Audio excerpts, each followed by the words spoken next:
आज हम export regulation से स्टार्ट करते हैं। सेक्शन 7 में जो मेंशन किया गया है, export of goods and services. Every exporter of goods shall, यानी कि जो एक्सपोर्टर है, मान लो हमने जो गुड्स है वो आउटसाइड इंडिया में बेचे हैं, ठीक है, तो हमें उसके लिए क्या करना होगा, एक डिक्लेरेशन देनी होगी। किसको देनी होगी? आरबीआई को डिक्लेरेशन देनी होगी, जिसमें हमें क्या मेंशन करना होगा, true and correct details mention करनी होंगी। और ये डिक्लेरेशन कैसे जाएगी? जो फॉर्म्स आरबीआई ने प्रेस्क्राइब किए ना, उनमें जाएगी डिक्लेरेशन। और उस डिक्लेरेशन में हमें क्या मेंशन करना होगा? फुल एक्सपोर्ट वैल्यू मेंशन करनी होगी। यानी कि अगर हम मान लो सिंपल शब्दों में हम बात करें तो मान लो हम 10,000 रुपए की पेन ड्राइव है, वो आउटसाइड इंडिया एक्सपोर्ट कर रहे हैं, ठीक है, तो उस केस में हमें क्या करना होगा, जो आरबीआई है उसको हमें डिक्लेरेशन देनी होगी। और उसमें क्या मेंशन करना होगा? फुल एक्सपोर्ट वैल्यू मेंशन करनी होगी कि हमने कितने रुपीस का जो है जो गुड्स है वो एक्सपोर्ट किए हैं, एंड उसमें true and correct details mention करनी है। अगर हमें फुल एक्सपोर्ट वैल्यू हम असर्टेनेबल नहीं है, ठीक है, हम उसको सर्टेन नहीं कर पा रहे हैं, तो कौन सी वैल्यू लिखनी होगी? Which is expected to receive in the outside market, ठीक है, जो वैल्यू हमें आउटसाइड मार्केट्स में रिसीव होएगी तो वो वैल्यू मेंशन करनी है, ठीक है। और and furnish to the Reserve Bank and such other information. अगर Reserve Bank time to time कुछ अदर इन्फॉर्मेशन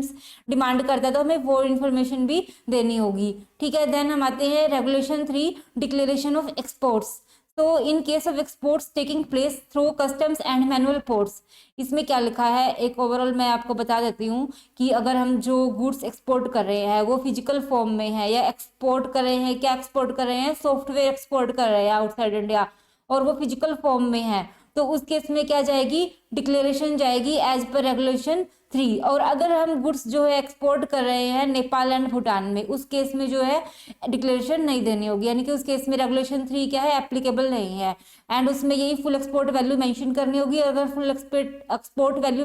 सर्टेनेबल नहीं है तो जो अमाउंट हम एक्सपेक्ट कर रहे हैं कि रिसीव होगी आउटसाइड मार्केट में, वो मेंशन करनी होगी। When export may be done without furnishing declaration, अगर कुछ ऐसे सर्विसेज हैं जिनके लिए आरबीआई ने कोई फॉर्म स्पेसिफाई नहीं किया डिक्लेरेशन के लिए, तो उस केस में विदाउट डिक्लेरेशन भी हम क्या है, एक्सपोर्ट ऑफ सर्विस कर सकते हैं। रियलाइजेशन ऑफ एक्सपोर्ट प्रोसीड्स, अगर हम कुछ एक्सपोर्ट्स किया है, जो गुड्स एक्सपोर्ट किया है, मान लो जो 10,000 रुपए की पेन ड्राइव आउटसाइड इंडिया हमने बेची है, और वो हमें जो प्रोसीड्स हो रही हैं, जो पेमेंट मिल रही है, वो इम्पोर्टर से नहीं मिल रही, किसी थर्ड पार्टी से मिल रही है, तो उस केस में हमें क्या करना होगा? अप्रोप्रिएट डिक्लेरेशन फॉर्म सबमिट करना होगा आरबीआई को, ठीक है। देन रेगुलेशन 4 किसकी बात करता है? एग्जम्पशंस की बात करता है। ये कुछ कंडीशंस दी गई हैं जिन केसेस में क्या है, रेगुलेशन 3 में जो डिक्लेरेशन बताई गई है ना ऊपर, तो वो हमें डिक्लेरेशन नहीं देनी होगी। ये जो कंडीशंस दी गई हैं, इन ओवर अगर शॉर्ट में बात करें तो इन कंडीशंस में जो गुड्स बाहर भेजे जाते हैं, आउटसाइड इंडिया भेजे जाते हैं ना, तो उनको एक्सपोर्ट नहीं माना जाता। जैसे कि कुछ एग्जांपल्स ये दिए गए हैं हमें cases, trade samples of goods, मान लो हमें कुछ सैंपल पर्पज से भेज रहे हैं गुड्स को बाहर, तो वो एक्सपोर्ट में कंसिडर नहीं होंगे। पर्सनल इफेक्ट्स ऑफ ट्रैवलर, मान लो हम आउटसाइड इंडिया ट्रैवल पर्पज से जा रहे हैं और जो पर्सनल इफेक्ट्स है तो वो हम लेके जाएंगे साथ में, तो उसको हम क्या नहीं मानेंगे, एक्सपोर्ट नहीं मानेंगे। Ship stores transhipment cargo naval और air force authorities in India for military naval और एयरफोर्स रिक्वायरमेंट पर्पज से भेजती है, तो वो एक्सपोर्ट्स में काउंट नहीं होंगे। By way of gift of goods, एक ये पॉइंट जो है इंपॉर्टेंट है पेपर में, तो ये एमसीक्यू पर्पज से बहुत रेलिवेंट है। अगर हम up to 5 lakh rupees in value की जो गुड्स है वो गिफ्ट के रूप में दे रहे हैं आउटसाइड इंडिया में, तो वो उसको एक्सपोर्ट में कंसिडर नहीं करेंगे। मान लो बाहर मेरा ब्रदर रहता है, उसको हमने अप टू 5 लाख रुपीज तक की कोई वॉच गिफ्ट की है, तो वो एक्सपोर्ट में काउंट नहीं होगी। अगर और इसमें क्या मेंशन किया गया है ई पॉइंट में, अगर जो एयरक्राफ्ट और एयरक्राफ्ट इंजन है वो रिपेयर पर्पज से हमने आउटसाइड इंडिया भेजे हैं और उसको हम री इम्पोर्ट कर रहे हैं कितने टाइम में, with in a period of 6 month हम उसको री इम्पोर्ट कर रहे हैं, तो हम उसको एक्सपोर्ट में कंसिडर नहीं करेंगे। एंड ये जो पॉइंट दिया गया है ये बेसिकली इन शॉर्ट बताएं कि हम कुछ अगर मान लो कुछ लीज पे ले रहे हैं कुछ, तो उस केस में क्या होगा, हमें डीजीसीए से क्या होगा, रजिस्टर करवाना पड़ेगा। और उस लीज को कैंसिल करवाना है ना, तो उस समय भी हमें क्या करना होगा, डीजीसीए से क्या है, directorate general of civil aviation से हमें वो डी रजिस्टर करवाना होगा। तो ये एक्सपोर्ट में कंसिडर नहीं किया जाएगा। Goods imported free of cost, मान लो हमने कुछ गुड्स थे जो हमने इंपोर्ट किए, बाहर से खरीदे, हमने फ्री ऑफ कॉस्ट खरीदे और बाद में उनका री एक्सपोर्ट कर दिया, तो उसको हम एक्सपोर्ट में कंसिडर नहीं करेंगे। और कुछ अगर हम मान लो, ये इसमें क्या दिया गया है, the goods which are permitted by development commissioner of the special economic zone, electronic hardware technology park, software technology park और free trade zone to be exported namely. तो इस केस में ये कंडीशंस दी गई है 3, जिसमें कि हम एक्सपोर्ट में नहीं मानेंगे। जैसे इंपोर्टेड गुड्स फाउंड डिफेक्टिव, अगर कुछ हमने गुड्स इंपोर्ट किया था वो डिफेक्टिव है, तो हम रिप्लेसमेंट पर्पज से आउटसाइड इंडिया उस गुड्स को भेज रहे हैं, तो वो एक्सपोर्ट में कंसिडर नहीं होंगे। Goods imported from foreign suppliers, collaborations on loan basis पे गुड्स इंपोर्ट किया है, तो वो एक्सपोर्ट में काउंट नहीं होगा। Goods imported from foreign suppliers collaborators free of cost, अगर हमने कुछ गुड्स है जो इंपोर्ट किए हैं फ्री ऑफ कॉस्ट, तो वो एक्सपोर्ट में कंसिडर नहीं होंगे। Then replacement goods exported free of charge in accordance with the provisions of foreign trade policy in force, foreign trade policy के अकॉर्डिंग हमने गुड्स जो है रिप्लेसमेंट पर्पज के अकॉर्डिंग बाहर भेजे हैं, तो वो एक्सपोर्ट में कंसिडर नहीं होंगे। Goods Saint outside India for testing, हमने टेस्टिंग के लिए गुड्स बाहर भेजे हैं और दोबारा उनको री इम्पोर्ट कर लिया इंडिया में, तो वो एक्सपोर्ट में काउंट नहीं होंगे। अगर हमने कुछ जो गुड्स है वो रिपेयर पर्पज से भेजे हैं बाहर और बाद में उनको इंपोर्ट कर लिया, तो वो भी एक्सपोर्ट की डेफिनेशन में नहीं आएंगे। तो ये जो सारी जो लिस्ट दी गई है केसेस की, तो इस केसेस में हमें क्या है, एग्जम्पशन मिली हुई है, हमें जो रूल रेगुलेशन 3 वाली डिक्लेरेशन नहीं देनी है। ठीक है, तो हम आगे बढ़ते हैं। Regulation 5, indication of importer exporter code number. जैसे क्या होता है, जैसे इनकम टैक्स में पैन नंबर होता है, डायरेक्टर के केस में क्या होता है, डिन नंबर होता है, ऐसे ही इंपोर्टर एक्सपोर्टर के केस में हमें क्या लेना होता है, इंपोर्टर एक्सपोर्टर कोड नंबर लेना होता है। हम इसे आईईसी नंबर भी बोलते हैं। और ये किससे अलॉट होता है, डीजीएफटी से। DGFT means director general of foreign trade इसको अलॉट करता है। ये एमसीक्यू पर्पज से एक रेलिवेंट पॉइंट है। ठीक है, और आगे हम पढ़ते हैं रेगुलेशन 6 के बारे में। Authority to whom declaration is to be furnished and the manner of dealing with the declaration, यानी कि कौन कौन से फॉर्म जो है अथॉरिटी ने प्रिस्क्राइब किए हैं। इसमें क्या है, एक फॉर्म ईडीएफ है and second soft text form है। तो ईडीएफ फॉर्म से क्या मीनिंग है, एक्सपोर्ट डिक्लेरेशन फॉर्म, एंड सॉफ्टटेक्स्ट से क्या है, सॉफ्टवेयर एक्सपोर्ट डिक्लेरेशन फॉर्म। तो जैसे कि इसके नाम से पता चलता है, अगर हम सॉफ्टवेयर एक्सपोर्ट कर रहे हैं ना, तो उस केस में सॉफ्टटेक्स्ट फॉर्म में डिक्लेरेशन जाएगी। एंड एक्सपोर्ट डिक्लेरेशन फॉर्म में क्या होगा, ये डुप्लीकेट में फाइल होगा, किसको, सब कमिश्नर ऑफ कस्टम्स को डुप्लीकेट में सबमिट किया जाएगा। देन कमिश्नर ऑफ कस्टम जो है वो उसकी ओरिजिनल कॉपी क्या है, आरबीआई को देगा, और एक कॉपी किसको देगा, हमें देगा, जिसने एक्सपोर्ट किया है माल। वो क्यों देगा एक्सपोर्टर को, क्योंकि जो एक्सपोर्टर है ना, उसने जो पेमेंट लेनी है वो ऑथराइज डीलर से लेगा, यानी कि जो उसका बैंक है इंडिया में, उससे तो पेमेंट रिसीव करेगा। तो वो जो कॉपी है वो उस पर्पज से दी जाती है ताकि वो उस कॉपी को ऑथराइज डीलर को सबमिट कर सके एंड पेमेंट जो है वो कलेक्ट कर सके। देन सॉफ्टटेक्स्ट फॉर्म में क्या है, जो फॉर्म में जो डिक्लेरेशन जाती है वो ट्रिप्लीकेट में जाती है। तो ट्रिप्लीकेट में किसको जाती है, मिनिस्ट्री ऑफ इंफॉर्मेशन टेक्नोलॉजी को। देन वो मिनिस्ट्री ऑफ इंफॉर्मेशन टेक्नोलॉजी क्या है, एक कॉपी आरबीआई को देगा एंड सेकंड कॉपी किसको देगा, एक्सपोर्टर को देगा, और एक कॉपी वो जो है अपने पास अपने रिकॉर्ड के पर्पज से रखेगा। ठीक है, देन हम आगे बढ़ते हैं। Evidence in support of declaration, regulation 7 बात करता है इसके बारे में कि वो जो है require such evidence in support of the declaration as may establish that the exporter is a person resident in India, कि वो जो एक्सपोर्टर है वो इंडिया का रेजिडेंट है और उसका प्लेस ऑफ बिजनेस भी क्या है, इंडिया में है। And the destination stated on the declaration, और डिक्लेरेशन फॉर्म जो है रेगुलेशन 3 में जो सबमिट की थी ना, उसमें जो डेस्टिनेशन क्या मेंशन किया है, is the final place of destination of the goods exported. तो फाइनल प्लेस ऑफ डेस्टिनेशन की डेफिनेशन दी गई है, इसके बारे में क्या है, means a place in a country in which the goods are ultimately imported, ऐसी कंट्री जिसमें जो गुड्स इंपोर्ट करती है and cleared through customs of that country, और जो कस्टम अथॉरिटी है वहाँ की उसके द्वारा वो गुड्स क्लियर किए जाते हैं। ठीक है, so then manner of payment of good export value of goods regulation 8, manner of payment कैसे रहेगा, यानी कि जो हमने एक्सपोर्ट किया है जो 10,000 रुपये की हमने जो पेन ड्राइव बेची है ना, तो वो हम कैसे उसकी पेमेंट कहाँ से कलेक्ट करेंगे, अपने ऑथराइज डीलर से, मतलब जो बैंक हमारा इंडिया में है ना उससे हम कलेक्ट करेंगे एज पर foreign exchange management manner of receipt and payment regulations 2000 के अकॉर्डिंग हम उस पेमेंट को कलेक्ट करेंगे। ठीक है, देन हमें क्या दिया गया है, period within which export value of goods software services to be realised regulation 9, ये एक इंपॉर्टेंट रेगुलेशन है, रेगुलेशन 9 की ये क्या बता रहा है हमें, ऑर्डिनरी केस में बता रहा है, जो मान लो हमने 10,000 रुपये की पेन ड्राइव है वो आउटसाइड इंडिया बेच दी, तो हमें उसकी पेमेंट कब तक मिल जानी चाहिए, within 9 months from the date of export, and that the where the goods are exported to a warehouse, जहाँ पे गुड्स हमने वेयर हाउस में एक्सपोर्ट किया है आउटसाइड इंडिया में, तो उस केस में पेमेंट के लिए डिफरेंट क्राइटेरिया बताया गया है, 15 months from what date, from the date of shipment of goods, तो इस केस में क्या है, from the date of shipment of goods को कंसिडर करेंगे एंड 15 मंथ्स होने चाहिए में आ जानी चाहिए पेमेंट हमें, इसमें 6 मंथ्स एक्स्ट्रा दिए गए हैं क्योंकि वेयर हाउस में एक्सपोर्ट किया है हमने आउटसाइड इंडिया में। ठीक है, देन एक्सटेंशन ऑफ पीरियड के बारे में बात की गई है कि अगर रिजर्व बैंक को सफिशिएंट एंड रीजनेबल कॉज से ऐसा लगता है कि जो ऊपर की जो पीरियड है वो एक्सटेंड कर देना चाहिए, तो आरबीआई ऐसा भी कर सकती है। So in special cases where the export of goods, software, services has been made by units in SEZ या स्टेटस होल्डर एक्सपोर्टर, इन्होंने अगर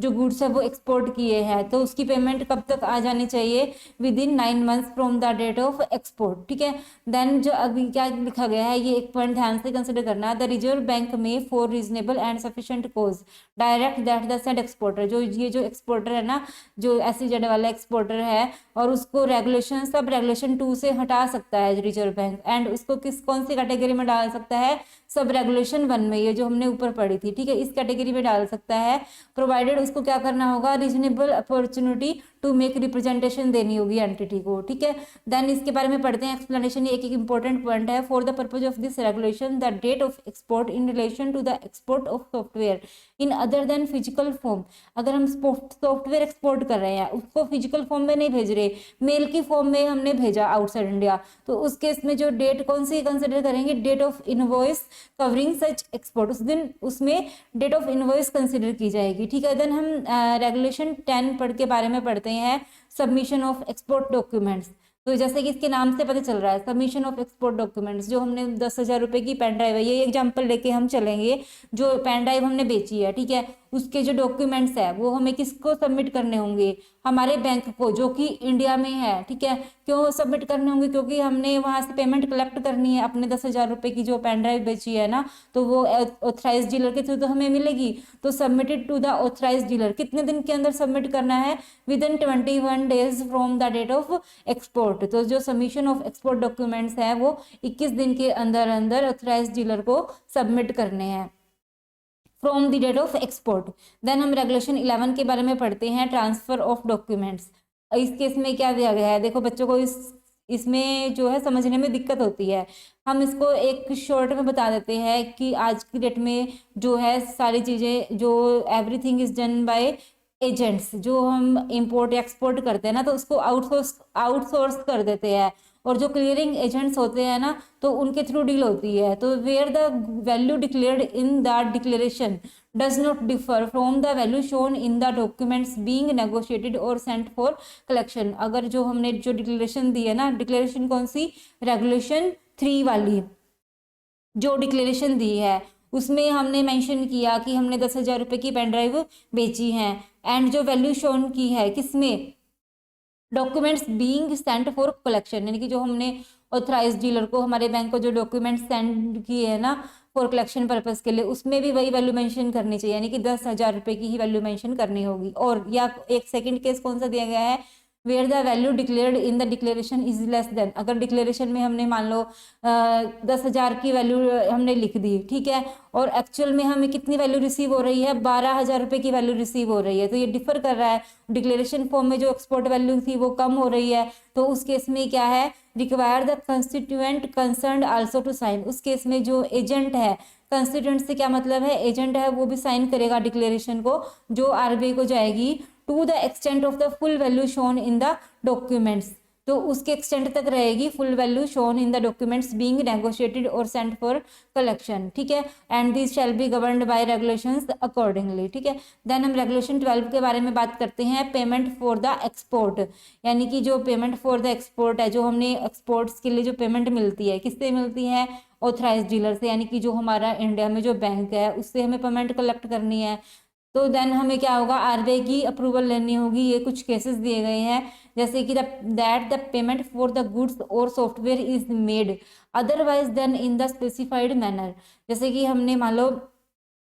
ऑथराइज डीलर के थ्रू पेमेंट नहीं मिली, किसी और पार्टी के थ्रू हमें पेमेंट मिली है, तो उस केस में हमें आरबीआई से अप्रूवल लेनी होगी। That the payment is delayed beyond the period specified under these regulations, जैसे कि जो पेमेंट के लिए पीरियड मेंशन किया हुआ है ना कि 9 मंथ्स या 15 मंथ्स में हमें पेमेंट मिलनी चाहिए, एज द केस में भी, देन अगर वो हम मान लो 9 मंथ्स में हमें पेमेंट मिल जानी चाहिए, तो और हम उस पेमेंट को 10 या 12 महीने में रिसीव कर रहे हैं, तो उस केस में क्या है, आरबीआई की परमिशन लेनी होगी। That the proceeds of sale of the goods और software exported don't represent the full export value of the goods और software subject to such deductions. मान लो हमने 10,000 रुपये की पेन ड्राइव बेची है और हम उसमें कुछ इतना डिडक्शंस दे रहे हैं कि हम 8,000 रुपये ही रिसीव कर पा रहे हैं, तो उस केस में हमें क्या करना होगा, आरबीआई की अप्रूवल लेनी होगी। एंड देन ये मेंशन किया गया है कि export of service to which no form specified, जो ऐसे सर्विसेज हैं जिसमें कोई डिक्लेरेशन फॉर्म स्पेसिफाइड नहीं किया गया है, तो ये जो तीनों रेगुलेशंस है वो भी एप्लीकेबल रहेंगी उस केस में भी, ठीक है। देन हम रेगुलेशन 13 पर आते हैं, certain exports requiring prior approval, कुछ ऐसे एक्सपोर्ट्स हैं जिसमें प्रायर अप्रूवल लेनी होगी, export of goods under special arrangement, यानी कि जो गवर्नमेंट की कंडीशंस है इसमें हमें फॉलो करनी होंगी। देन सेकंड पॉइंट में क्या लिखा गया है, an export under the line of credit extended to a bank और फाइनेंशियल इंस्टीट्यूशन, जो लाइन ऑफ क्रेडिट लिया गया है, जो इम्पोर्टर से हमने लिया है, ये लाइन ऑफ क्रेडिट क्या होता है, यानी कि जो लाइन ऑफ क्रेडिट हमने इंपोर्टर से लिया है, तो उस केस में भी क्या है, हमें आरबीआई की अप्रूवल लेनी होगी। Delay in receipt of payment regulation 14, ठीक है, तो इसमें क्या मेंशन किया गया है, the payment there for if the goods और सॉफ्टवेयर हैज़ बीन सोल्ड, यानी कि हमें मान लो हमने जो 10,000 रुपये की पेन ड्राइव बेची और हमें उस केस में हमें पेमेंट नहीं मिली, अब उस केस में क्या लिखा गया है कि या तो आप पेमेंट लो और या फिर आप उन गुड्स को री इम्पोर्ट करो, उनको इंडिया में लेके आओ। ऐसा नहीं होना चाहिए कि हमने पेन ड्राइव भी भेज दी आउटसाइड इंडिया में और हमें पेमेंट भी नहीं मिली और गुड्स भी नहीं मिला, या तो आप पेमेंट लो या फिर आप उनको दोबारा री इम्पोर्ट कर लो इंडिया में। देन रेगुलेशन 15 के बारे में पढ़ते हैं, एडवांस पेमेंट अगेंस्ट एक्सपोर्ट्स, जो हम एडवांस पेमेंट मिल रही है, मान लो जो एक्सपोर्ट किया है और उस केस में हमें एक एडवांस पेमेंट मिल रही है, मान लो हमने 1 लाख का माल जो बाहर भेज दिया, ठीक है, और हमें एडवांस मिल गया 1 लाख, जो हमें एडवांस मिल गया, हमने अभी जो गुड्स है वो भेजे नहीं, तो गुड्स के लिए क्या कंडीशन मेंशन की गई है कि 1 साल के अंदर अंदर जो वो गुड्स है वो शिपमेंट होनी चाहिए उनकी, द शिपमेंट 1 लाख रुपए हमें मिल गए एडवांस में, बट हमने अभी क्या है जो माल है वो बाहर नहीं भेजा, तो इस केस में क्या लिखा गया है, shipment of goods is made within 1 year from the date of receipt of advance payment and the rate of interest, अगर हम कुछ दे रहे हैं तो उस केस में कितना होगा, बेंचमार्क रेट प्लस 1% रहेगा, ठीक है। The documents covering the shipment are routed through the authorised dealer through whom the advance payment is received. इसका क्या मीनिंग है कि जैसे मान लो हमने एचडीएफसी के थ्रू हमने पेमेंट ले ली, ठीक है, और हम जब डॉक्यूमेंट्स रूट कर रहे हैं ना, तो वो डॉक्यूमेंट्स एचडीएफसी के थ्रू ही जाने चाहिए, पीएनबी बैंक से नहीं जाने चाहिए, यानी कि वो ऑथराइज्ड डीलर क्या है, सेम होगा जिससे हम पेमेंट कलेक्ट कर रहे हैं और जिसको हम डॉक्यूमेंट्स सबमिट कर रहे हैं, ठीक है। एग्जम्पशन क्या है, इसमें लिखा गया है कि an exporter may receive advance payment where the export agreement itself duly provides for shipment of goods extending beyond the period of 1 year। अगर एग्रीमेंट में कुछ ऐसा लिखा गया ना कि वो जो हम उसको 1.5 साल का पीरियड में भी हम उसके भेज सकते हैं, सामान जो है बाहर भेज सकते हैं, तो उस केस में 1 ईयर की एप्लीकेबिलिटी नहीं रहेगी, वो जो एग्रीमेंट में लिखा होगा टाइम पीरियड वही एप्लीकेबल रहेगा, ठीक है। देन हम रेगुलेशन 16 पर आते हैं, issue of directions by Reserve Bank in certain cases, जो रिजर्व बैंक है इन केसेस में डायरेक्शन इशू करती है एंड प्रायर अप्रूवल क्या लेनी होगी, रिजर्व बैंक की लेनी होगी हमें, that the payment of the goods और software is covered by N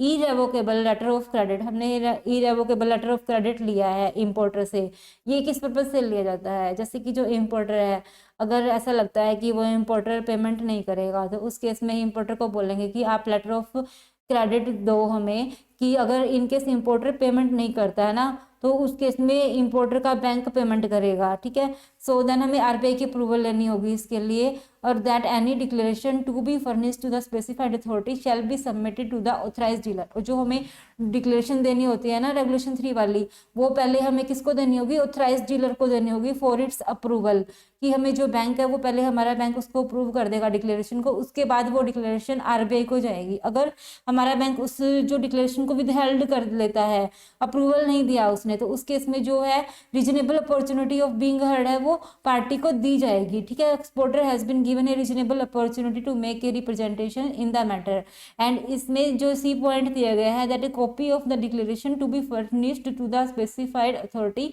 shall be submitted to such authority or organization as may be indicated in the order for certifying that the value of goods or software specified in the declaration represents the proper value। यानी कि जो declaration में जो full export value mention की गई है ना वो करेक्ट वैल्यू है, ये किसी और अथॉरिटी के थ्रू भी वेरीफाई कर सकता है, ठीक है, रिजर्व बैंक। देन रेगुलेशन 17 पर आते हैं हम, project exports, where an export of goods और services is propose to be made on deferred payment terms और in execution of turnkey projects. Turnkey projects क्या होते हैं, मान लो आपने कुछ काम दिया हमें, ठीक है, आपने बोला कि आप ये काम करो, हमने वो काम कंप्लीट कर दिया, एंड देन वो जो सामने वाला जो पार्टी है जिसने काम दिया था तो वो की टर्न करेगा और चेक करेगा कि ये प्रॉपर वर्किंग कंडीशन में है या नहीं है। तो ये सिविल कंस्ट्रक्शन से रिलेटेड कुछ ऐसे प्रोजेक्ट्स होते हैं, तो उस केस में क्या है आरबीआई की गाइडलाइंस फॉलो करनी होंगी। Then in case of guarantee is required to be given prior to post award approval. इसमें क्या मेंशन किया गया है, शॉर्ट में हम बता दें कि अगर कुछ गारंटी मांगी है, ठीक है, किसने मांगी है, इम्पोर्टर ने, किस लिए मांगी है कि वो ये गारंटी मांग रहा है कि जो आप परफॉर्मेंस करोगी, जो आपने जो एग्जीक्यूशन ऑफ प्रोजेक्ट आप कंप्लीट करोगे, यानी कि जो प्रोजेक्ट आपको दिया गया है उसको आप एग्जीक्यूट करोगे, 100% एग्जीक्यूट करोगे, इसके रिगार्डिंग जो इम्पोर्टर है वो गारंटी मांग रहा है। गारंटी कौन देगा, ऑथराइज्ड डीलर बैंक देगा, एंड या पर्सन रेजिडेंट इन इंडिया दे रहा है, कोई जो इंडिया का रेजिडेंट पर्सन है वो गारंटी दे रहा है, या कोई एक्सपोर्टिंग कंपनी है वो गारंटी दे रही है। वो गारंटी कब देगी, ओनली तब देगी जब provided the contract letter of award stipulates, या तो अगर कॉन्ट्रैक्ट में ऐसा लिखा गया ना, जो अगर कॉन्ट्रैक्ट में ऐसा लिखा हुआ है या लेटर ऑफ अवार्ड में ऐसा लिखा गया है तभी ये गारंटी मिलेगी, ठीक है। तो उनके उसी केस में वो गारंटी मिलेगी, और वो प्रायर अप्रूवल चाहिए हमें। इसमें क्या है, अप्रूविंग अथॉरिटी कौन सी रहेगी, means the EXIM bank of India और द ऑथराइज्ड डीलर, तो ये अप्रूविंग अथॉरिटी रहेगी। तो आज हमने रेगुलेशन 17 तक कवर किया है, ये एक्सपोर्ट रेगुलेशन के रिगार्डिंग हमने पढ़ा। तो हाँ, इसको एक बार रिवाइज कर लीजिएगा, आपको अच्छे से कवर अप हो जाएगा। कल से हम सेक्शन 8 से स्टार्ट करेंगे।